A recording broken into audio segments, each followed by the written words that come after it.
Crisis en Podcast Infinitos, parte 2. Bien, capítulo 2 de Crisis en Podcast Infinitos.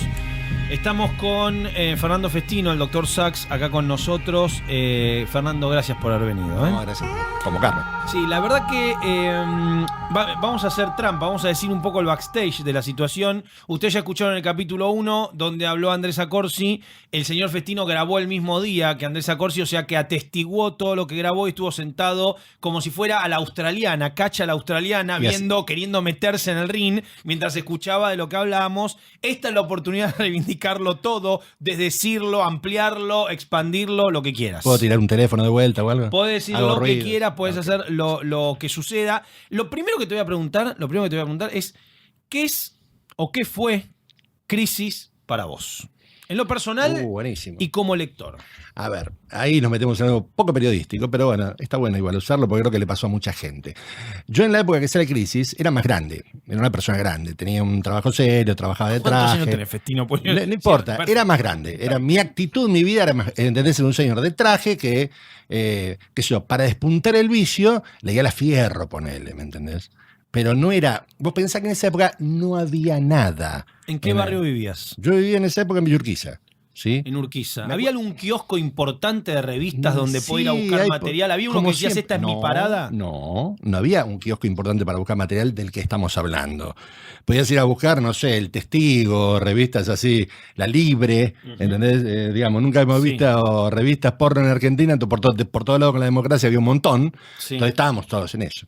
Ahora, el punto es, yo recuerdo perfectamente bien el día que me compré mi primer Titanes de 5, ¿sí? Que ponele que fue en 1982, 83, por ahí, y era como que había encontrado un tesoro. Aparte, era más vergonzante que comprar una porno en la calle. Sí, claro. ¿Entendés? Sí, porque nadie leía, o sea, no era como que estaban todos esperando el tráiler de Ant-Man, ¿me entendés? No había nadie que leyera historieta y que la leyera un maniático. Había que esconderla dentro pero de... obvio, Claro, no se podía pelar. Éramos valijeros, pero valijero de cómics. No se podía pelar en un colectivo eso, porque era una deshonra. Jamás puedo decir una palabra. Un pedófilo, ¿Puedo decir algo en francés? Podés decir lo que quieras. No cogés jamás si sacas esa revista. ¿Está? Bien. Bien, entonces el punto es, yo me acuerdo perfecto, el kiosco de la calle Callao, donde me compré el número final de la saga digamos, La Venganza, la de un patrón en Titanes. Yo decía, ¿estos son los Titanes? ¿Quiénes son estos Titanes? ¿Qué es esto? ¿Qué es este delirio? Qué buenas tetas tiene Starfire. ¿Quién es esta piba? O sea, ¿qué kiosco de Callao sigue existiendo ese kiosco? Muy probablemente creo que es uno de los kioscos que venden justamente, que hasta hace poco vendían porno, que está a 1 o 2 cuadras del Congreso. Sí, de un día esto te llevo. Perfecto. Qué lindo, porque tengo que renovar el stock. Correcto. Así que vamos y compramos algo. Avísame y llevo la tarjeta. Bien, bueno. Entonces compraste ese material. Claro, y exploté por el aire. O sea, básicamente eso a mí me empezó a... Wolfman y Pérez. Cebar. ¿Viste el famoso cebamiento infinito? Bueno, fue terrible. Hay que decir que esta época de Titanes es los Titanes están en Nueva York, que tienen la central en Nueva York, después se mudan, Titans digamos, Tower, claro, ¿no? y es cuando Robin se hace cargo del equipo, aparecen unos pocos, digamos, estamos hablando de esa época, el comienzo. No, estamos hablando de época de oro de Titanes. Perfecto. La época de oro de Titanes, que vos agarras cualquier número de Titanes y te arrancaba el mate. Y competía con X-Men, para que te des una idea. De hecho, en esa época, poco después, es el team up, crossover de las dos editoriales entre X-Men en el mejor momento y Titanes. ¿Pasa algo divertido en ese crossover? Tipo, alguien se chapa a alguien se Changeling se garcha a Rogue, ¿pasa algo así? Changeling siempre anda atrás de todo, o sea que no es novedad. Bueno. Alguien dice que también se transaba todo el mundo. Coloso. Que también se transaba todo el mundo. Un aplauso para Coloso. Bueno, ese muchacho no tenía problema de dureza. Pero bueno, a mí de la cuestión, el punto es que en esa época se empiezan a filtrar muy de a poco cositas. Yo me alimentaba básicamente de la ferretería del glorioso Tito Espataro, que era una sección en fierro donde te informaba de lo que salía en todos lados. Y yo a partir de eso empecé a ver que había una cosa que se llamaba Crisis, ¿sí? A través de la ferretería de Tito Espataro. Y a la vez se produce Rock in Rio 1 y yo voy para allá, me voy a Brasil, ¿sí? A ver Rock in Rio 1. Donde ¿Solo? No, fui con una banda de amigos y vimos un montón de bandas de heavy. Bueno, la cosa es que en el ¿Quiénes viaje estaban en Rock in Rio 1? Recordá esto, pues Rock in es Rio importante 1 y, contexto a para ver. que la gente diga, qué música sonaba en ese momento Bien. que vos tenías esa Sí, historieta sí, en sí. la mano. Digo, De para lo que a mí me imaginarnos. interesaban, Sí. Queen, Iron Maiden, Whitesnake, AC/DC, O sea, Ozzy viste a Osbourne, Freddie Mercury Scorpions. en vivo y no lo viste. No, porque tenía plata por un solo, era un muchacho trabajador, ¿Por qué te muchacho. tocó la fecha que tocaban los guabancuelos? No, Tucutú? no, papito. Rock in Rio, Me mirá. tocó Whitesnake, Ozzy, Scorpion y AC/DC. Bien, muy ¿Qué bien. te No, está pasa? bien. No, está bien, estoy contento. Está bien, muy bien, muy bien. Bueno, a mí de la cuestión. Bueno, la cosa es que mientras viajaba para allá, me encontré con unas revistitas chiquititas, ¿sí? Tamaño láser, digamos, para los que conocen el palo. Sí. Muy gruesas, porque eran las primeras, Ujú. que incluían un montón de revistas. Una de ellas era la SAM, Superaventuras Marvel. Y en ese número me encuentro con los X-Men en el medio de la saga de Fénix Oscura. Obviamente me estalló la cabeza Sí, por el claro. aire. O Ujú. sea, ese fue el máximo de resistencia que tuvo mi ser una persona mayor y responsable. Cuando vuelvo de Rock in Rio, me fui directo a un local que se llamaba Entelequia, ¿sí?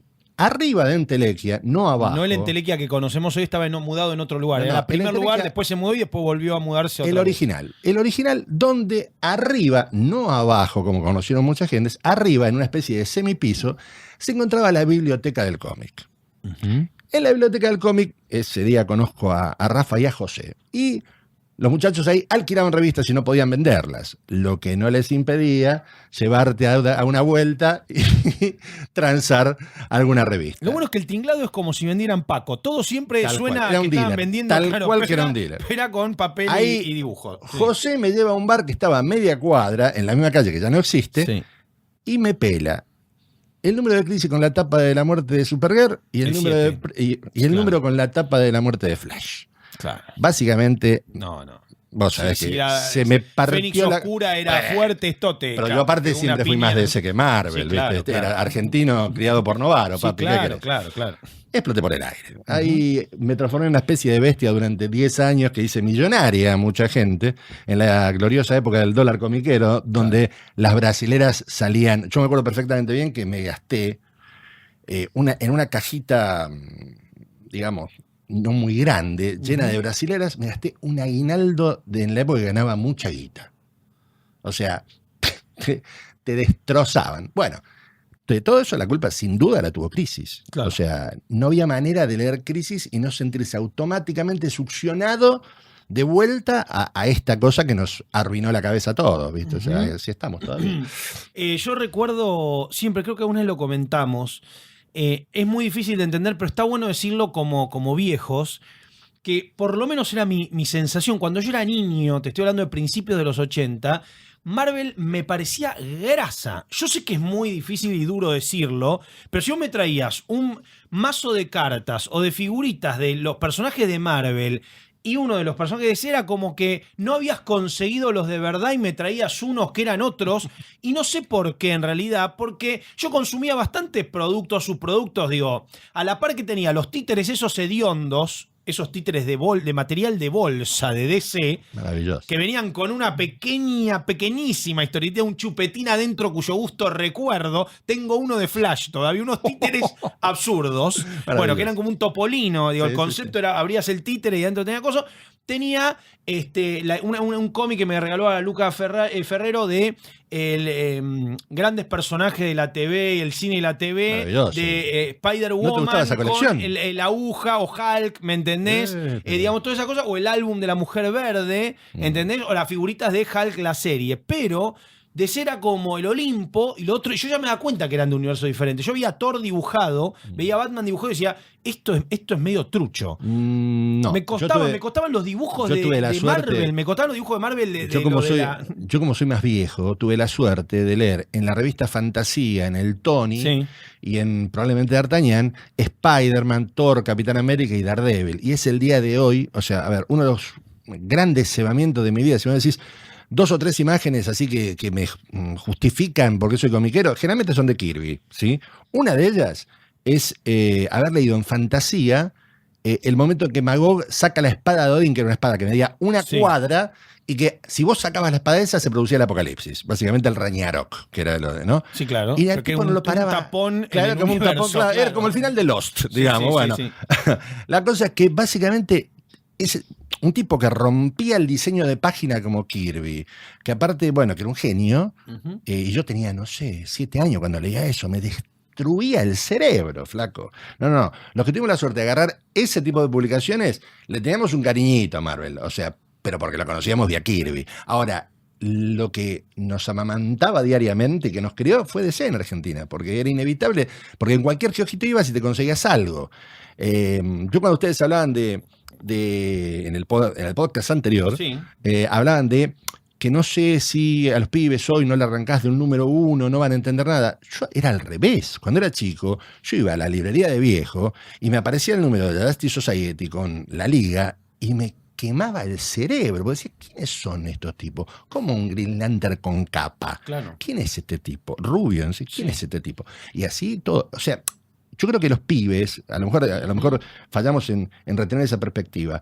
La perspectiva de un pibe de 8 o 9 años no es la que nosotros creemos que tiene un pibe de 8 o 9 años. Es un pibe que tiene la cabeza vacía de datos. Entonces, cuando ve todos estos datos, se hiperestimula. ¿Entendés? Yo no creo que si un pibe le largase en el medio del universo de ese viejo, dice, no, esto... No, No, por ahí le pones la película animada Firefly de Linterna Verde y se vuelve loco. También. Ve todo, Pero, ve a todo ver, una cuando cosmogonía apareció y la no, última película de Green Lantern, Sí. de la que hicieron en el cine, que es, espantosa. digamos, está bien, es una Espantosa, definición suave pero correcta. Es Claro, espantosa. La bueno. versión extendida es un poquitito No, menos pero, espantosa, vos, pero es vos pudiste espantosa. ver una versión extendida, sos un coporófago del La orto, tengo, ¿no? No en, puedo la creer. tengo en Blu-ray y vi la versión extendida con inadmisible, 20 minutos no más. No me vuelvas a repetir eso, Es por un favor. poquitito Pero bueno, menos peor. mi punto es que Sí. la revista era, la película era atroz, ¿sí? Sí. Era atroz, Sí. ¿sí? Y el punto es que, si vos laburabas en una comiquería, la primera vez en la vida que empecé a vender Green Lantern, flaco, me venían a pedir los muñecos de Green Lantern, todos los pibes venían directo a comprar Green Lantern. Fueron 6 meses de vender Green Lantern como Bueno, loco. de hecho, el documental de DC de esos años está narrado por Ryan Reynolds, que era como un poster boy que duró nada, un pedo en la Ojo, playa. no estaba mal para Hal Jordan, ¿eh? Que el casting. El la casting. película está No, la película es chota atroz, que, la película es atroz. Pero el chabón como Hal Jordan estaba perfecto. Hablando de Linterna Verde, y como en el capítulo anterior, Andrés se despachó fuerte contra Hal Jordan. ¿Querés decir algo de Green Lantern? Nah. ¿Qué ha sido el Corps antes que nos metamos No, en crisis? no. Este es tu momento. ¿Querés Yo, contarnos por qué digamos, sí Green vos Lantern? sabés perfectamente, conociéndolos personalmente, que mi relación con el gordo es de una profunda amistad y un profundo asco, digamos. Nos odiamos mutuamente. Bueno, pero, está bien, pero podés Somos hablar- grandes amigos, no coincidimos en nada y listo, viejo. Bueno, pero podés hablar de Linterna Verde y explicarle a alguien que diga, bueno, ¿por qué lo putearon tanto? ¿Por qué no hay que putearlo tanto? ¿Qué es lo que vale Es la complicado. Tiene razón el gordo cuando dice, que es algo que yo siempre digo Es un también, cana. que básicamente el tipo es un básico. O sea, es un personaje de los 50 como Flash, como Barry Allen. La pequeña diferencia, que Barry Allen nunca tuvo la capacidad de desarrollar un universo interesante como era el de Green Lantern Corps, que era Star Wars, flaco, antes de Star Wars. ¿Me explico? O sea, vos Hay tenías... un Predator que es tenías- Green Lantern y hay un pero Vulcano claro, que es Green tenés Lantern. Esto se lo digo a los infinita- fanáticos de Marvel para tenés que lo sepan. Infinita variedad de opciones para ver cosas. Y de hecho, en Crisis, uno de los momentos más interesantes de la Crisis es que se rompen los guardianes por primera vez y hay una facción, digamos, facha, proactiva, que crea Guy Garner. En el momento en que Guy Garner era un republicano de derecha, o sea, no un republicano normal. Era un tipo muy facho, Hal como Jordan se ve. era Camilo Cienfuegos al lado de Guy Para Gardner. ni hablar. Está bien. Pero ni hablar. Yendo a Crisis, ahora sí, te volvés loco con todas estas historietas y Crisis lo percibís post Rock in Rio cuando empiezan a llegar Ah, revistas a la Argentina. sí. ¿Cómo te contactás con No, todo básicamente lo que... es la época en que no había comiquerías, había, a partir de esta biblioteca del Sí. cómic, luego surge el Club del Cómic, en esa etapa de oro que tuvo el club. A la vez, un cierto tiempo después aparece Dreams, una comiquería que nadie conoce. El club pasó por varios lugares, todos se creen que nació en Rivadavia, pero en realidad tuvo varias encarnaciones previas. Y realmente era eso y el parque. Ahora, ahí se produce un fenómeno social interesante. En la medida que las comiquerías empiezan a aparecer de a unita, ¿sí? El parque se va vaciando. Hasta que en un momento dado todos los comiqueros se van del Parque Rivadavia. O sea, lo que era, había una especie de cofradía que en las revistas de perfil se contaba, Sí, que claro. era la de Charlas en el Parque, Claro. donde estamos, bueno, luego en versiones ficcionalizadas, generalmente por Diego Accorsi o por Rafael. Pero básicamente eso existía. O sea, estábamos ahí todos los domingos jugando. O sea, era, a ver, no me quiero hacer el pícaro, pero la verdad de la milanesa era que era muy común que yo me fuera de un telo de flor a las 8 de la mañana y me fuera al parque. Está bien, no vamos a decir era si joven. una mujer Era... quien te acompaña. Bueno, es un detalle. Porque importa. Está fuera de la continuidad Eso eso. es menor, eso es menor. O sea, por eso no te haces el pícaro, vamos al parque. Pero, Entonces, pero era tip. No, si hubiera sido un varón, se hubiera venido conmigo al parque, probablemente. Entonces llegabas al parque, te esperaban los cofres desde el hacíamos, momento. no, era el parque era como muy especial. Porque Central el parque enfrente. es la época Sí. de oro del parque donde a la vez se produce una época de oro. ¿Por qué? Porque tiempo después. ¿Se puede precisar qué sector del parque o cualquier A eso sector? iba, a eso iba. Cuando en 1989 se produce la hiperinflación, el 90% de los argentinos salió a vender algo. Y el 50% de ese 90% vino al Parque Rivadavia. Entonces, de lo que es hoy el parque, que es, digamos, esa línea de kioscos que está pegada a la pared, Sí. Al lado del colegio. Claro. Se extendió el parque hasta casi la estatua de Bolívar. ¿Me entendés? Ah. Todo eso era Parque Rivadavia. Era una feria gigantesca, no era un pasillito. Era el fucking cielo, flaco. Claro. Si vos retenías laburo en ese momento. Visto de arriba era Shanghái. Era Shanghái, pero totalmente. Era un video de Mötley Crüe. Era un video de Mötley Crüe. Era un video de Mötley Crüe. Durán, No, perfecto. Tremendo. Seiba Prayer, Pero no sé las cosas que se vendían ahí, armas se vendían ahí. Sí, no, me te lo juro por Dios. Sí. Se vendía cualquier cosa. Te tiraban la fortuna, te daban una serpiente. Tengo anécdotas que no puedo contar de las cosas que compré ahí. Porque ni hablar.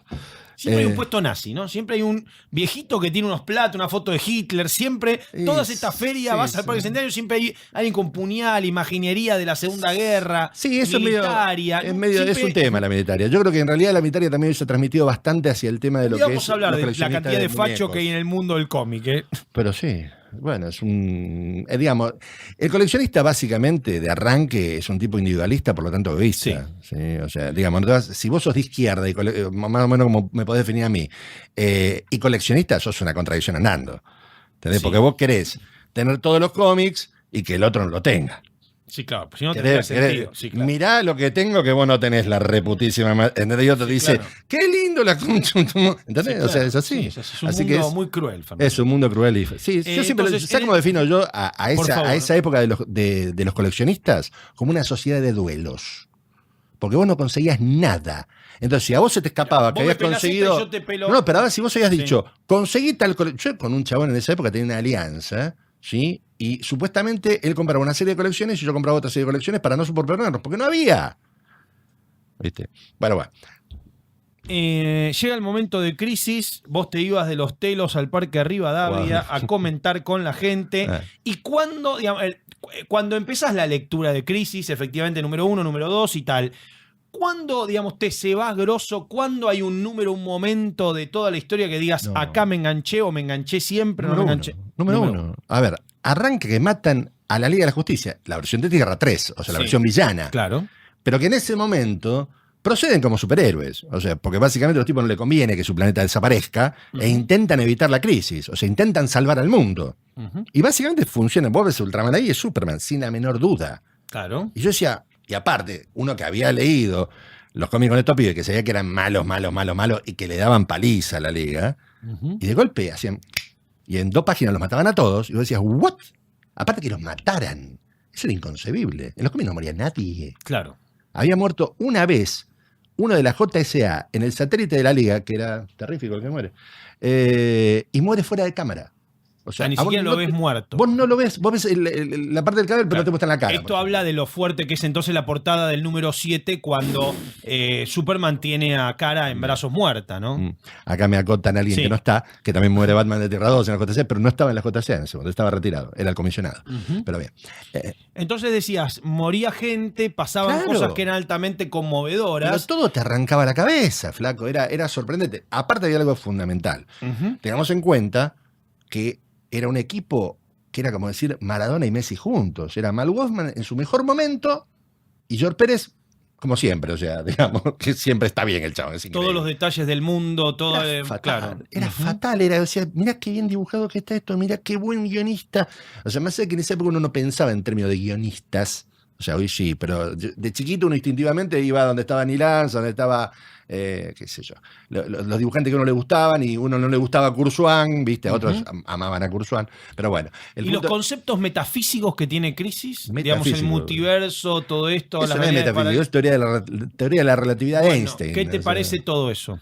¿O qué te pareció todo eso? Bueno, Digamos, eso, ¿con qué obra lo linkeas? a ver, y hoy es facilísimo de hacer eso, porque aún hoy las repercusiones de la crisis, o sea, a ver, yo siempre he hecho muchas notas en la vieja revista Comiqueando sobre las maxiseries. Las maxiseries siempre son una especie de aparato de continuidad donde yo mato a tal, meto a este, saco al otro, genero un origen de tal, rompo la realidad y a partir de ahí sale el número 1 de 20 revistas. ¿Sí? O sea, básicamente es un sistema de ventas. Crisis no fue así. Crisis tenía una historia, y una historia muy grosa, ¿sí? De hecho, es tan grosa que en el podcast anterior el Gordo decía que el número 9 era el peor porque los supervillanos se ponen a hacer idioteces. Totalmente de acuerdo. ¿Sabes cómo se llama eso? Wanted. O sea, hoy se llama Wanted. Wanted sale del número 9 de Crisis. Vos agarrás hoy el primer episodio de la temporada actual de Flash. Número 1, que te muestran la tapa de un diario que habla de los hilos rojos, de Crisis y que Flash está desaparecido. Y que pasa 20 años en el futuro. Sí.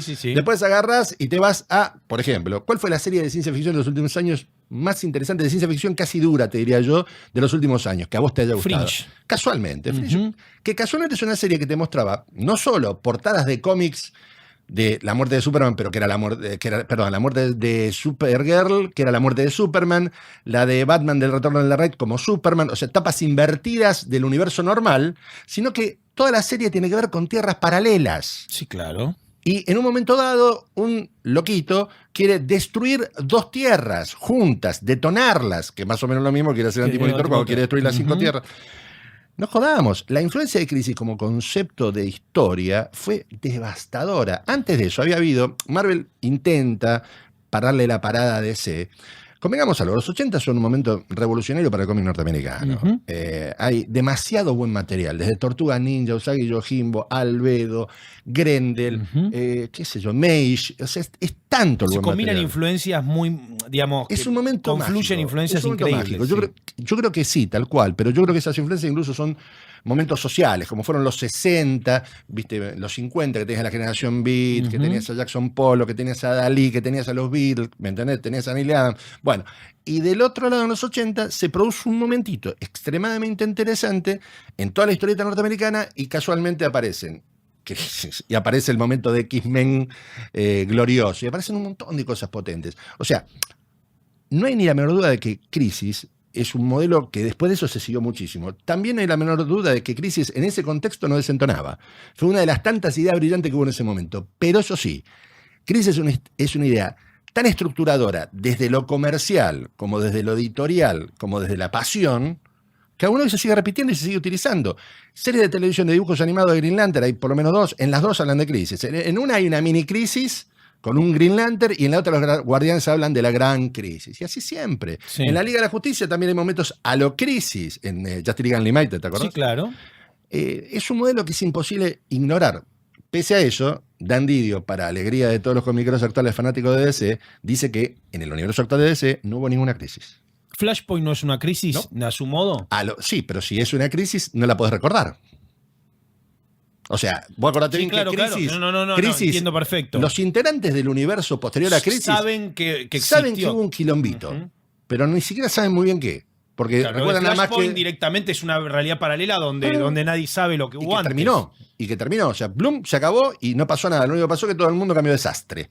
O sea, cambiaron los trajes, vinieron los trajes con armadura, la aparición de esto que nombrabas que hacía Wanted, que de alguna manera esta borradura de mentes de los héroes, o la sospecha de que a lo mejor hubo algo antes, digamos. No, Wanted me refería concretamente... No, pero te digo, me acordaba de esto hablando de las consecuencias. En Wanted pasa eso. Digamos, hay una especie de idea de mentes borradas. Wanted es un concepto claro. Wanted es un concepto completamente inteligente que para mí, digamos, para mí una buena historieta de superhéroes, como cualquier género, tiene que respetar ciertas reglas. Cuando vos haces una historieta en la cual vos agarras y decís, los superhéroes pierden, ya estás rompiendo el género. ¿Me entendés? Entonces es medio discutible que sea una de superhéroes, y es muy, muy discutible. Lo único que reivindica, para mí, a Wanted es el concepto central de Wanted. No la hechura, porque ya de explicarme que de entrada lo bajan a Flash con un misil es la cosa más idiota que escuché en mi vida, en términos de mantengámonos en esta línea de razonamiento sobre los superhéroes, ¿ok? O sea, si aceptamos que los superhéroes tienen superpoderes y todo eso. Ahora, eso sí, el concepto final es tan redondo en Wanted, agarrar y decir, bueno, en realidad este mundo es así, es una mierda, porque ganan los supervillanos, flaco. Y en la última página, el tipo rompe la página y dice, mirá cómo te estoy garchando. ¿Entendés? O sea, y vos decís, ok, es la vida esto. ¿Entendés? Y o sea, en relación al final de Flex Mentalo, que también Flex te Mentalo gustaba. me produce exactamente lo opuesto. Flex Mentalo yo creo que es algo así como un orgasmo de Morrison y es fuera de toda posibilidad de medir lo bueno que es. Yo creo que es curioso porque es una historieta increíblemente luminosa y a la vez es increíblemente oscura y a la vez es básicamente... Es una historieta que la podés linkear con un par de cosas. Por ejemplo, la podés linkear con el cómic de Fringe, ¿sí? Que es el cómic que hace el protagonista de Fringe, el chaboncito, viste, que había estado en Dawson's Creek. Claro. Hace su propio cómic. Joshua Jackson. Claro, que se llama Peter and the Machine. Digamos, ¿qué es lo que le pasa a él mientras está fuera de la realidad de la serie? En el momento que el tipo sale de la continuidad, le pasa eso. También lo podés relacionar con Astro City Zero, que es una cosa maravillosamente romántica en términos de relato romántico, aparte que es sobre un romance, que es lo que un chabón que percibe a su amor verdadero, que por la crisis quedó fuera de la continuidad. Y el tipo la percibe igual por el amor. Bueno, en Donnie Darko pasa algo similar. Donnie Darko es una película de ciencia ficción donde, lo vamos a decir en una línea, un chico termina salvando a una chica que no lo va a conocer en la realidad paralela que le va a proponer. O sea, la ama tanto que es capaz de borrarse la continuidad de él para que ella siga viva a pesar de que nunca va a recordar ni siquiera haberlo conocido. El acto de amor más grande que puede haber, que es el más desinteresado del mundo. Te voy a salvar la vida y voy a ser un desconocido para vos, ¿no? Es el concepto central que tiene Crisis y es el concepto central que tiene toda novela, película o whatever que la pegue. Que es que básicamente va a un punto en que te hace un agujero en el corazón. Las sensaciones humanas. O sea, a ver, Crisis es la ausencia. ¿Me entendés? Crisis es, Bloom, borré toda tu vida anterior. Todos tus superhéroes se perdieron. Tu novia no la ves más. ¿Entendés? O sea, es eso, flaco. Es tocarte el corazón en un punto muy concreto que DC era algo que había olvidado por completo. Hacía pelotudeces tipo de Brave and the Ball y DC Comic Presents. Y era, este mes Superman, ¿con quién le toca? Bueno, le toca con Hawkwoman. ¿Con quién le toca el mes que viene? Le toca con Bill Clinton. Lo que sea. Eran historietitas que sacabas una ficha, sacabas otra ficha de otro fichero y armabas una historietita. Y de golpe apareció eso. Y fue una bomba, flaco. ¿Por qué? Porque darle carne, claro, era que tenga carne. Pasaba algo, loco. Como bien dijo el gordo, la historia le pasaba a los personajes, que eso era algo que no pasaba en general. O sea, era medio duro que los tipos sintieran algo en serio. Y acá no solo sentían algo en serio, sino que eran boletas. ¿Y no crees que esto es una lección aprendida, bueno, de Marvel sin lugar a dudas en ese momento de... Que ya la había aprendido desde de Marvel. Eso era Teen Titans. Teen Titans pasaba de todo. O sea, por eso Crisis se la dan a Mark Wolfman. Sí, claro. ¿Entendés? O sea, un tipo que le metió carne, como bien dijiste, a los personajes, los hizo más reales, los hizo funcionar en un universo un poquito más real. O sea, yo me acuerdo de un chiste que era genial, que le hace Cyborg a Robin cuando está pensando en transformarse en Nightwing. Le dice, sí, flaco, pero esta vez no te pongas esos pantaloncitos cortos, porque le dice, aparentemente Dick tiene un, ¿no? Sí. Y se nota ya no es un chiquito, entonces le dice, hermano, cortala con la pantaloncito. Y vos decís, buen chiste, pero aparte... realismo. Hay un punto... Yo soy medio enemigo del realismo extremo en los superhéroes. Claro, la cosa... Yo creo que un tipo que anda con la explicación esa de la película de Batman, que el tipo tiene un barrilete cósmico en la espalda, viste, que lo electrifica y sale volando, es una estupidez más grande que vi en mi vida. El tipo no puede girar la cabeza. No lo hagas tan realista, flaco. No hace falta. Claro. No me lo expliques así a Batman. O sea, no hace falta. Hay un punto, a ver, yo me acuerdo de la propaganda, ¿te acuerdas de la película Operación Rosa Rosa de Sandro? Sí, película. La propaganda que le pegan los corchazos al chabón y le tallan como cebitas adentro y nosotros decíamos, ¡fa! ¡Mirá los efectos especiales! Sí. Y era re loco, porque aparte realmente era un salto cualitativo en efectos especiales. Y eran cebitas o algo así, que le explotaban dentro del pecho al chabón y se le levantaba la camisa. No es que saliera sangre, no esa cosa que no pudieran pasar por la tele de la propaganda. Pero hay un punto en que mi punto es que si no tiene emoción, no tiene gracia, flaco. Y la forma en que lo haces, si es súper realista, ¿viste? Me parece mucho mejor la segunda película, infinitamente mejor. A ver si coincidís con esto y compartilo, porque lo dice, creo que Grant Morrison en su documental, dice que él no trata jamás de hacer el mundo superheroico realista, sino trata de hacernos entender a nosotros que podemos vivir en un mundo superheroico. O sea, entiende que la vida necesita magia, no la magia necesita vida humana. Casi te diría que es todo lo contrario. O sea, se para sobre los hombros de Alan Moore, pero reformula la idea de Alan Moore, que es: voy a llevarles valores humanos a estos tipos que no los tuvieron jamás al extremo. Digo, les voy a tirar, ¿cómo decirlo?, problemas de neurosis, digamos, de psicológicos, de vínculos que no tuvieron nunca, para hacerlos más aprensibles para nosotros. La idea de Morrison es superadora en ese sentido, me parece. Igual, si no hubiera existido Alan Moore no puede existir Morrison, pero digo, es todo lo contrario. Es ver, digo, desde Animal Man, desde todo ese tipo de lectura, el tipo nos dice: ojo, porque a lo mejor nuestra vida también dialoga con este mundo que estamos leyendo, y muchas de las cosas que suceden acá las podemos nosotros, humanos o lectores, traer. Yo creo que hay un punto en que la cuestión pasa, y es más o menos lo que estamos hablando, por la emocionalidad, y es lo que estamos hablando acá. Para mí, Alan Moore técnicamente es el mejor, ¿sí? Pero a Grant Morrison es el que más quiero. ¿Me entendés? O sea, cuando vos agarrás y metés un Flex Mentalo, que básicamente es un acto de amor supremo por la historieta, y por Crisis incluso, si la entendés. Tiene un final muy lindo. Tiene un final Crisis, pero no importa, dejémoslo así porque... Sí, pues no le vamos a cagar no a la historieta a los demás. que vaya y la compre, que está publicada acá en Argentina. Y que es infernal. Sí. El punto es, cuando vos haces algo así, que es algo totalmente cerrado, totalmente para el gueto, pero tiene tanto poder, vos decís: ¿y este tipo me importa Flex Mental? O sea, ¿qué me importa la historieta? ¿Qué me importa Flex Mental? O sea, no sé muy bien cómo transmitirte lo que quiero decir, pero mi punto es, cuando la historieta es nada más que lo que estaba haciendo DC hoy, ¿me entendés? Sí. Ponerle una armadura a Superman. Es más, yo creo que particularmente lo que hizo Morrison en Superman no es lo mejor que hizo. Así te lo digo. Yo creo que el universo de DC hoy es medio como que en algunos aspectos la pegaron, en algunos aspectos realmente está medio jodido. Lo que no quita que esto... ¿Dónde la pegaron? ¿Qué te parece rescatable? Obviamente Wonder Woman, como dijeron la vez pasada. También me parece que la pegaron en términos comerciales cuando hicieron la relación Superman-Wonder Woman, que aparte es algo que se afanan de una vieja idea de Alan Moore. La foto robada, están chapando, todo eso, claro. Sí.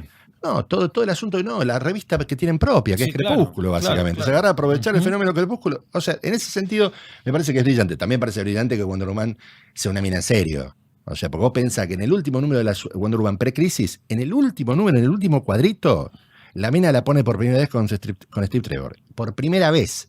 Y la pone en una cama, ¿viste esas camas que tienen techito y como transparencias? Bueno, esa es la única vez desde los 40 hasta 1985 en que Wonder Woman la pone.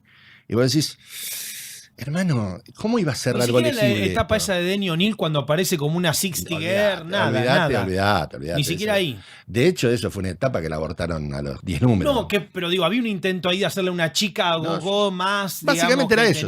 Sí, era transformarla, sacarle los poderes. Era parte de toda la época que le bajaban los poderes a Superman. Era toda una movida brillante, pero que obviamente fue abortada porque toda movida. DC tuvo en esa época una serie de movidas que abortaron por cuestiones comerciales, la famosa DC Implosion y cosas así. Así que es medio complejo. Pero básicamente yo creo que cuando vos anclás en un excesivo realismo, mucha gente se amotina, pero a la vez, muchas veces no funciona. O sea, a ver, Flash de Mike Baron, ¿sí? Que la nombraron en el podcast anterior, es magnífica, ¿sí? Tiene un poquito todo el coso de esa oscuridad que tiene todo lo que viene después de Crisis. Y tiene todo el tema de que el chabón tiene que comer un montón de pizzas para poder funcionar, porque quema todas las calorías y no sé qué. Iba a decir, bueno, ¿hasta cuánto da ese? Como mecanismo lógico. Sí, claro. ¿Cuántos millones de pizzas tenés que comer para hacer una carrera de acá a París? Si sos Flash. ¿Me entendés? O sea, entonces, en un momento dado, paulatinamente el tipo pasa por Messner Loves, que hace un run absolutamente hermoso y brillante. Sí. Y después de eso viene el run revolucionario de Mark Waid, donde reinventa el concepto de Flash, aparece la Speed Force como un argumento totalmente irreal. La Speed Force es una fuerza orbital que está alrededor de la Tierra, que nadie explica hasta que resucita Barry Allen y te explican por fin qué es la Speed Force después de décadas. Pero la Speed Force es el lugar donde los velocistas que corren muy rápido sacan la energía. Listo, no tenés que comer ni pizza, no tenés que comer calorías, nada. Listo, ¿para qué ser realista? ¿Entendés? Hay un punto en que el realismo funciona y un punto en que no. Si vos tenés un tipo que es invulnerable, le pegás un corchazo en un ojo y no siente nada, ese tipo no puede besar a una mina. ¿Me entendés? Sí, sin contar de que aparte, convengamos algo, o sea, ¿cuánto pesa un tipo así? Si vos te pones en términos realistas, ¿cuál es la densidad que tiene que tener una carne para que una bala no entre? ¿Me explico? Entonces, yo creo que un poco ese es el temita. Hoy yo creo que DC intentó hacer de vuelta una vuelta medio hiperrealista. Algo de lo que no hablamos es que Crisis Infinita. Ajá. Llaman a todo, bueno, hay que hacer un lanzamiento. Aparte duró 200 millones de números. No te gustó. Tenía el camino a la crisis infinita, la guerra de Tanagar, Garchar, la Donna Troy vuelve, el proyecto Mac, el coso. ¿Cómo se llama uno? Villanos Unidos. No terminaba más. Villanos Unidos de la buena. Hablemos un poco de cómo viviste todo eso. Pasionalmente, porque me gusta DC. Lo que no quita que había cortas cosas intragables, que era como tragar, no sé, 200 plantas de lechuga seguida, como Rantanagar War, ¿me entendés? Sí. Que estaba mal dibujado, era incomprensible, a pesar de que pasaban cosas interesantes. Para mí, lo más interesante de Crisis Infinita es lo que viene después, que en algún momento ustedes lo tocaron también en el podcast Final anterior. Crisis. No. Ese momento en el medio en que el universo DC, o sea, la editorial dice, muchachos, estamos yendo hacia un relanzamiento, hagan lo que quieran. Y empieza a pasar de todo. Los Titanes pasan a ser la Liga, Captain Comet muere y resucita, y hacen un montón de muertes de personajes. Muere la Hawkwoman de Hawkworld, la Hawkwoman que era policía, pelirroja, bueno. Hay un montón de cosas ahí que básicamente es una cosa que quiero coleccionar incluso. Esos momentitos de grandes finales del universo DC post-crisis. O sea, que cierran un montón de personajes, ¿sí? Antes de Flashpoint. Muy interesante toda esa etapa para mí. La disfruto mucho. Bien, y hablando de Final Crisis... Final Crisis. Bueno, Final Crisis hice una nota totalmente pasional en su momento en Comiqueando, así que no voy a retroceder de esa nota. No retroceda de esa nota, pero contale a alguien que nunca lo ha leído. Final Crisis es el día que gana el mal. Y vos decís, ok, ¿qué me importa? No, es interesante. El punto es que básicamente arranca... para empezar es Morrison, ¿sí? Lo cual ya es medio una garantía. En general es una garantía.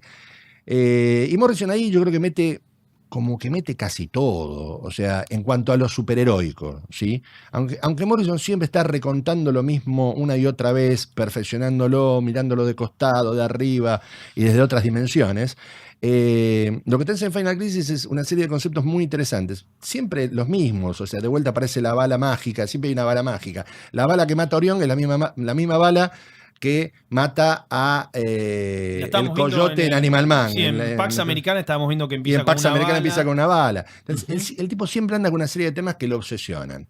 Yo creo que... ¿En Los Invisibles hay una bala? En Los Invisibles habría que pensarlo. La verdad que no me acuerdo de una bala en Los Invisibles. Hay muchas porque está Kim Mob matando gente. ¿Por qué balas? ¿Por qué? ¿Quién sabe? Son los temas que tiene el tipo. Pero mi punto es que lo que el tipo tiene siempre como tema... muy parecido a lo de Wanted, muy parecido a Crisis, es el tema de que todo es una historia, todo es un relato, como se dice ahora, ¿sí? Entonces, cuando vos tenés, todo es flex mentalo, y siempre pasa lo mismo, igual que en Wanted y que en flex mentalo, nosotros estamos afuera de la crisis, o del otro lado de la crisis, si querés, ¿entendés? Entonces, cuando hay una cuarta pared rota, hay una conciencia de que hay alguien. Todo el tiempo somos una historia que cuenta otro. Yo creo que el momento más brillante posiblemente de Final Crisis en ese aspecto es la miniserie de Superman, que es apoteósica. Contanos un poco que... Básicamente es Superman contra Alan Moore. O sea, vos tenés en Final Crisis una serie de elementos, ¿sí? Resumiendo, gana Darkseid, empieza que ya Darkseid ganó, ¿sí? Y el tipo se ha apoderado de la Tierra, no empieza así, pero básicamente vos ya sé que el tipo ya estuvo moviéndose, hizo un montón de cosas, los nuevos dioses villanos están reencarnados en cuerpos humanos, hay un montón de factores que te llevan a que los héroes ya arrancaron perdiendo. El tipo hizo lo que nunca hacen los supervillanos, ¿viste? Que los supervillanos vienen y te dicen, ahora voy a usar mi máquina del juicio final y te voy a destruir. Nunca cuentan el plan. No, este tipo la hace de Cayetano, arma todo bien y cuando ya se avivan, ya están hasta las manos, ¿sí? Y de hecho... utilizan un virus que entra por los celulares, las tablets, lo que vos se te ocurre, este micrófono, lo que sea, y que la primera que transfiere ese virus es Wonder Woman. O sea, encima usan a los buenos como carrier de esa enfermedad, que es básicamente la antivida, que es lo que siempre buscó Darcy, que finalmente lo consigue. O sea, la anulación del libre albedrío. Sí, es brillante. Es totalmente filosófica, sí, claro, y es muy profunda. Claro. Y es muy profunda. Y aparte, transmitida por todos los medios posibles. Digo, también una lectura y una editorialización del tiempo en el que vivimos, de a qué estamos sometidos, el capitalismo, todo lo que uno quiera desprender de eso. Y que encima el que maneja todo eso es el dios del mal. Sí, claro. Sí, elementos de Satán, todo, la tecnología, digamos. Sí, el mamón de la Biblia, digamos. Bueno, el punto es que en Final Crisis, la emocionalidad, Final Crisis, Superman, lo que vos quieras, todo ese paquete, la emocionalidad es total, porque los tipos están hasta las manos. De hecho, Barry Allen, en el prólogo a Final Crisis, es downloadeado desde la Speed Force, un maravilloso mecanismo de cómo vuelve la vida Barry Allen, ¿sí? Y Barry Allen y Wally corren tan rápido que le gana la encarnación de la muerte de los nuevos, que es la muerte básicamente, y corren más rápido que la muerte. Hay un montón de cosas. De vuelta es siempre lo mismo. Siempre, un buen cómic se refiere siempre a algo que es una de las... De lo que tenemos adentro que nos suena y que no sabemos que nos suena. ¿Quién no se quiere escapar de la muerte? Claro. ¿Quién lo logra? Flash. ¿Entendés? Entonces es épico.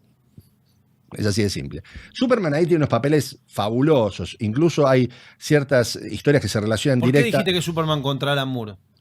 Porque básicamente toda la serie se engancha con el viejo concepto de crisis del monitor, que en realidad originalmente no es un concepto del monitor, era ¿cómo era? El archivista, era el concepto que tenía originalmente Mark Wolfman, que después lo transforma en un monitor para crisis, ¿sí? O para meterlo en algo que después termina siendo crisis. Acá los monitores te dicen que son una raza. Por primera vez aparecen como un concepto de que en realidad son los monitores de las tierras paralelas. Cuando se reinicia el multiverso, antes de Final Crisis, o sea, en la crisis infinita, se reinician los monitores y no es que había uno o dos. Había una raza. Ponele 50 tipos. Bueno, y estos tipos, o 52, que son los que vigilan las tierras paralelas. Bueno, estos 52 tipos tienen uno que se amotina, que es Mandrak, que es básicamente un tipo que bebe sangre de estas historietas, literalmente. O sea, todas estas historias que ellos custodian, que están en una hiperrealidad, que sería esta, que sería Tierra Prima, lo que antes era Tierra Prima. Sí. Bueno, los tipos se alimentan como vampiros de esas historietas, de vuelta metatexto. Sí, claro. ¿Sí? Y el más grosso de todos ellos, el que mejor escribe, es el monitor más power, obviamente Alan Moore, se descontrola y se transforma en un vampiro viviente en serio. ¿Entendés? Entonces cuando Superman en un momento dado tiene que salir a buscar, porque todo esto del bleed es una de las cosas que tiene, otra cosa que dijeron en el podcast anterior, es que todo esto del universo DC, de los universos, son construcciones colectivas. ¿Qué pasa? Si vos te compras una compañía X, vos ahí pasás a tener un montón de juguetes nuevos. Uno de los juguetes nuevos, más perfectos que agarra DC, es The Bleed, el sangrado, que es una especie de dimensión entre dimensiones, que es toda roja, como si fuera sangre, que se la toma al universo Wildstorm y a uno de los cómics más revolucionarios que hubo en muchos años, que fue Authority. Básicamente, eso es un tema casi para un podcast. Sí, no, perfecto. Pero bueno. Sí. The Bleed entonces pasa a ser una especie de lugar que pasa en el universo DC, ahora. ¿Sí? Sí. ¿Y cuál es la gracia de eso? Que ese bleed en realidad es metatexto, loco. Y en un momento dado, para salvar a Luisa Lane, Superman tiene que traer un pedazo de ese metatexto para regenerarla. Claro. Porque está al borde de la muerte. Y la única historia que puede hacer eso es Superman. Pues es tan grosso que es el único que puede sacar algo de esta realidad y llevarlo a la historia. Claro. Es como si hubiera entrado al mundo acá. Claro, sí, exactamente. Literalmente es eso. Y el tipo, y en ese acá, lo que vos escribís pasa en la historieta. Entonces, en un momento dado, Mandrak le tira con la lápida y le dice, escribí tu epitafio, salame, porque te voy a matar. Y el tipo, ¿qué puede escribir para zafar de todo eso? No lo vamos a contar. ¿O sí? Bueno, puedes decirlo. Lo podemos decir. Sí, lo que el tipo escribe es continuará. Sí. Y lo espectacular. Caga. Y lo caga ostensiblemente, ¿viste? Entonces, porque con eso garantiza el efecto sobre sí mismo, ¿entendés? Fantástico. Sí, pero es de un nivel de profundidad, digamos, yo sé que... las historietas son para pelotudos, flaco, no digas eso. Son nerdos que leen boludeces. Lo que está planteando, digamos... A ver, lo voy a llevar a otro terreno y lo van a entender porque es lo mismo. Cuando Alfred Hitchcock hacía en los 50s películas de suspenso, películas donde uno tenía información que los propios personajes no tenían, había una cuestión moral. Y Hitchcock postulaba en reportajes esto de que el suspenso era un compromiso moral.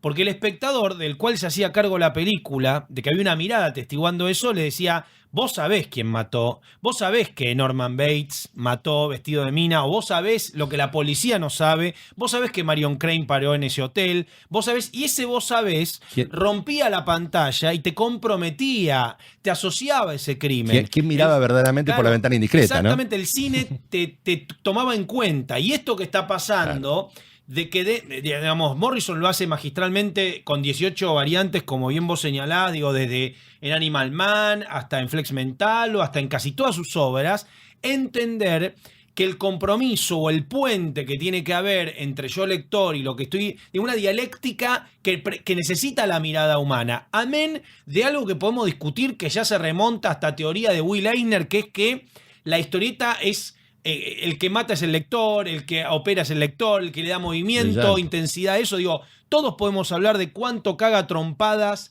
Batman cuando se está peleando con el Joker al final de Killing Joke.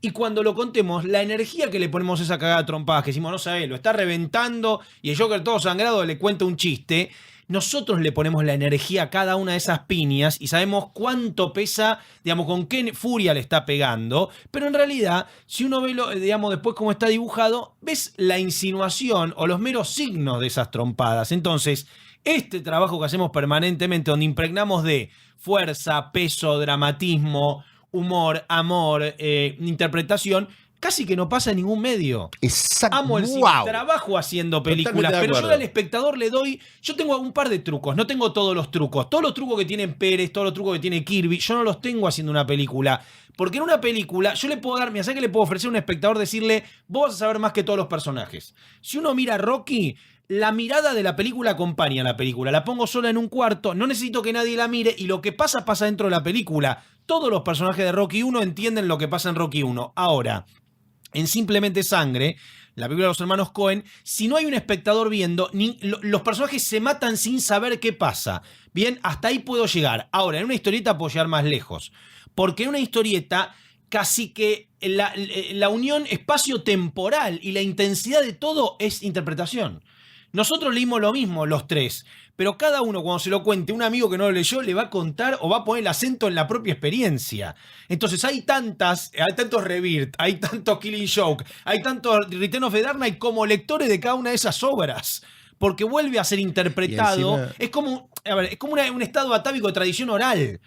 Digamos, todos contamos lo mismo, todos entendemos que los sucesos fueron los mismos, pero somos como una especie de narradores de lo narrado, porque Frank Miller, porque Geoff Johns nos dan atisbos de una historia, dándonos la historia, nos dicen, bueno, dijo esto, pero ¿qué dijo? Si hay un día en el medio, si en realidad se lo dice en 3 horas, si en realidad el chiste del Joker se lo cuenta rápido, lento. Eso es Festino, a Corsi, yo, 2, 3 más que lo leyeron, digo, somos nosotros. Totalmente, muy bueno. ¿No? Igual me parece, me voy a meter lateralmente a eso que decís, pero en eso. Me parece, no me quiero salir de Morrison, me parece que Morrison dentro de eso es uno de los más, es Maradona, ¿entendés? El tipo hace cosas, por ejemplo, en el final de Final Crisis el tipo cambia el paso de la historia y saca todo el tejido cartilaginoso de la historia. Te deja los huesos y los músculos, nada más. Yo es algo que aprendí a hacer en una época que yo escribía poesía, y siempre lo que hacía al final, que no había nunca un final porque siempre seguís escribiendo, era sacar palabras. Lo que hace en ese último número en que el universo está destruido y precipitándose hacia un agujero negro, ¿sí? A una singularidad, y que no hay manera de salvar no a la humanidad, sino todo, o sea, no va a haber más nada después de ese número final, el tipo te saca las palabras, el tipo te explica todo cortado, para ir más rápido, para ir en una sensación en que el tiempo se rompe. Las herramientas narrativas que el tipo tiene son increíbles. El principio de Rip. El principio de Rip, desafío a alguien que no le explote la cabeza cuando arranque en las primeras 3-4 páginas. Decís, ¿qué? ¿Quién? ¿Qué tiempo? ¿Dónde? ¿Qué carajo? ¿Dónde está pasando todo? ¿Qué mierda es esto, boludo? Lo más brillante de todo eso que dijiste antes, lo más interesante de todo eso, ¿por qué pasa todo eso? ¿Por qué de vuelta volvemos a lo de la inocencia de los pibitos? Porque un pibito lo primero que hace cuando se pone creativo es dibujar. ¿Entendés? No necesitas efectos especiales, no necesitas miles de dólares, no necesitas hacer una tranza con la Warner, no necesitas hacer una tranza con Adrián Suárez, no necesitas nada. Solo un lápiz y un papel. Y a veces ni un papel, te lo dibujan en la pared. ¿Entendés? Entonces vos decís, wow. O sea, el poder de la historieta es ese. Y cuando aparece gente con capacidades diestras y que no sean coartados por la empresa, pueden pasar cosas maravillosas. Crisis, pienso yo, en ese sentido, es casi, en ese sentido, si no es la primera historieta moderna, O sea, de una nueva modernidad, le pega ahí. Una modernidad que todavía no terminó. O sea, Entonces, en ese sentido, vos decís que los 12 números de Crisis por ahí, sobre estos tótems que nombramos como obras magnas, implica una innovación. vienen después de Crisis. Bueno, claro, a eso voy. Vienen después de Crisis. El año siguiente, o los 3 años siguientes después de Crisis, Broma Asesina. Bueno, Dark pero Knight, el Dark Knight está año más atado 1. a su época de Crisis, eso te digo. Por ahí es más, Crisis termina. Bueno, a Corsi dice que no. No vale porque ya habló, pero dice Yo me que comí no. unas cuantas. Pero no, te planteo la pregunta. Vos decís que por ahí es más testigo anclado a su época el Dark Knight que Crisis, digo, en cuanto a concepto. No En cierto sentido, Crisis es la última historia del universo anterior en serio. Cierra toda una forma de ver la historieta. Y la cierra con la nueva forma de ver la historieta. Hoy miraba el cuadrito que explota el príncipe Ramán, por ejemplo. Sí. Pero sabe que nadie conoce porque Crisis lo borró. Sí. ¿Sí? Aunque después te explicaron que el que murió... A ver, Mark Merlin, que era una especie de maguito, estaba poseído a lo Etrigan por el príncipe Ramán. ¿Sí? Y entonces cuando vos ves que muere el príncipe Ramán, por años, uno suponía que también había muerto Mark Merlin. Después te explicaron que no, que en realidad se había liberado de la posesión, bla, bla, bla. Más allá de esa cuestión, cuando ves cómo muere el príncipe Ramán, cuando te agarra uno de estos Shadow Demon, que también muere así, Dob y varios personajes, básicamente la gente explota. O sea, pero explota como que se va disolviendo, es una disolución dolorosa. O sea, básicamente como que les pasaran una goma de tinta. Lo están borrando, claro. ¿Entendés? Claro. O sea, y es doloroso. Entonces es fascinante como recurso. Y no es un recurso que se usara antes. ¿Entendés? O sea, digamos, insisto, Wanted, ¿cuántas historietas aún hoy maman de Crisis? Y de hecho, lo que estábamos hablando de eso, Fringe, la última serie de ciencia ficción súper exitosa, grosa, claro. era básicamente Crisis, pero más chiquito y sin superhéroe, pero hasta ahí. Porque los tipos empiezan con el Cortex Ifan empiezan a pelear superpoderes. O sea, hay una parte que la mina mentalmente desde un techo que está a una cuadra, lo agarra al chaboncito y le descoyunta el brazo para que se pueda liberar de una toma que le están haciendo. Y vos decís, wow. O sea, superpoderes, flaco, no hay otra. Y entonces decís, ¿qué es esto? O sea, DC mina mucho Crisis, y a Morrison también, ¿no? No nos olvidemos de Matrix y Invisible. Sí, claro. Pero si vos tenés la propiedad de toda esa papa, yo creo que las empresas hoy de Hollywood han entendido que tienen demasiado material ahí. Demasiado material. Lo que vos dijiste antes, ¿cómo puede ser que hagan una película de Ant-Man y todo el mundo esté esperando desorbitado por Ant-Man? Sí. Es tremendo, es rarísimo. Para mí es rarísimo. Sí. Gracias, Fernando, por haber venido. No sé si querés mandar un saludo a alguien, publicitar algo, chivear algo, Sí, tu bueno, local, obviamente, que visite la sí, gente. que visiten Tacron Galtos ahí en Corrientes y Ángel Gallardo. Igual ya la mayoría de los comiqueros lo conocen. Si sos un comiquero de verdad, vas a Tacron Galtos. Probablemente si están escuchando esto vayan a ir, así que va a estar la gente por ahí. Gracias, Fernando. Por favor, un placer. Nos vemos.